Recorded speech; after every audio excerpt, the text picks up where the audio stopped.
Friends, मैं हूं धर्म। आप देख रहे हो अपना YouTube channel rank to MS. खबरों की शुरुआत में सबसे पहले आज हम चर्चा करने वाले हैं बीएसएनएल के कुछ महत्वपूर्ण बिंदुओं की, जिसमें हम चर्चा करेंगे बीआरएस, पेंशन, वेतन, veg revision, third PRC, DA, pensioners update, कर्मचारी यूनियन अपडेट, 4G, 5G और कॉलिंग के लिए सबसे सस्ता प्लान कौन सा है, इन सभी बिंदुओं के बारे में।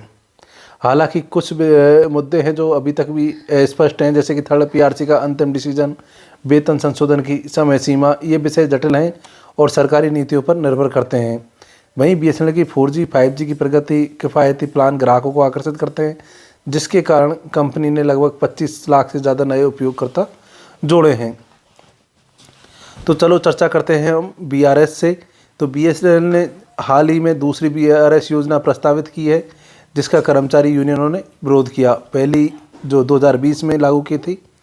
वहीं भारतीय मजदूर संघ ने भी बीआरएस के बजाय कर्मचारियों को तीसरे वेतन संशोधन थर्ड पीआरसी के तहत लाभ देने की मांग की है। यूनियनों का कहना है कि इसके बजाय में वेतन, प्रमोशन, पेंशन जैसे लंबित मानव संसाधन मुद्दों को हल करना चाहिए, ना कि बीआरएस। वहीं पेंशन से जुड़ी हुई खबर में मैं आपको बता दें कि बीएसएनएल पेंशनर्स एसोसिएशन ने पेंशन नियमों में प्रस्तावित संशोधनों की निंदा की है, जो सुप्रीम कोर्ट के फैसले को दरकिनार कर पेंशनरों के अधिकारों को प्रभावित कर सकता है। पेंशनरों ने इसे वापस लेने की मांग की है। कई कर्मचारी और रिटायर्ड कर्मचारियों को पेंशन और ग्रेच्युटी में देरी की शिकायत की है। मधुबनी में 50 से अधिक कर्मचारियों को अभी तक पेंशन लाभ नहीं मिला है। वहीं बीएसएनएल और एमटीएनएल के उन कर्मचारियों के लिए ग्रेच्युटी सीमा को 20 लाख से बढ़ाकर 25 लाख रुपये किया गया है, जिन्होंने संयुक्त सेवा पेंशन योजना चुनी है। यह बदलाव 1 जनवरी 2024 से लागू है। वहीं वेतन से जुड़ी हुई खबरों में आपको बता दें कि वेतन संशोधन को लेकर के कर्मचारी यूनियनों ने प्रदर्शन किए। देहरादून में कर्मचारियों ने वेतन और पेंशन संशोधन के साथ साथ 4G, 5G सेवाओं की शुरुआत की मांग की है। हालांकि वेतन वृद्धि पर कोई खास अपडेट अभी भी सामने नहीं आया है। वहीं वेतन संशोधन और थर्ड पीआरसी से रिलेटेड अपडेट में ये है कि कर्मचारी यूनियन विशेष रूप से AIGETOA ने तीसरे वेतन संशोधन की सिफारिशों को लागू करने की मांग की है, जो लंबे समय से लंबित है। यूनियनों का कहना है कि बीआरएस जैसे कदमों से पहले इन मुद्दों को प्राथमिकता दी जानी चाहिए। बीएसएनएल कर्मचारियों के लिए थर्ड पीआरसी लागू करने पर अभी कोई निर्णय नहीं हुआ है। यह मांग यूनियनों का प्रमुख मुद्दा बना हुआ है। केंद्र सरकार ने केंद्रीय कर्मचारियों और पेंशनरों के लिए डीए में 2% की वृद्धि की है, जो 53% से बढ़कर 55% हो गया है। यह वृद्धि 1 जनवरी 2025 से लागू है। इसमें जनवरी-मार्च 2025 का एरियर भी शामिल होगा। बीएसएनएल कर्मचारियों को भी इसका लाभ मिलेगा। इससे पहले 2024 में डीए को 50% तक बढ़ाया गया था, जिसके बाद ग्रेच्युटी सीमा में भी वृद्धि हुई थी। वहीं पेंशनरों ने चिकित्सा सुविधाओं में देरी और पेंशन संशोधन पर असंतोष। छपरा में बीएसएनएल पेंशनर्स वेलफेयर एसोसिएशन के अधिवेशन में इस मुद्दे को प्रमुखता से उठाया गया।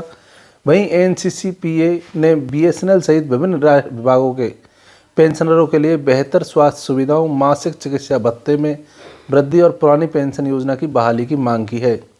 वहीं कर्मचारी यूनियंस जैसे AIGETOA और अन्य ने बीआरएस 2.0 के प्रस्ताव का कड़ा विरोध किया है। उनका कहना है कि प्रबंधन ने वेतन, पेंशन और प्रमोशन जैसे मुद्दों को अनदेखा किया है।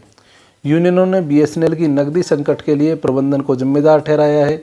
टीसीएस द्वारा 4G उपकरणों की आपूर्ति में देरी की आलोचना की है, जिसके कारण राजस्व हानि हुई है। वहीं 4G और 5G को लेकर के बीएसएनएल ने देश भर में लगभग 65,000 से अधिक 4G टावर सक्रिय किए हैं। जून 2025 तक 5G सेवाएं शुरू होने की योजना है। कंपनी स्वदेशी उपकरणों पर जोर दे रही है, जिससे टीसीएस और C-DOT के साथ सहयोग शामिल है।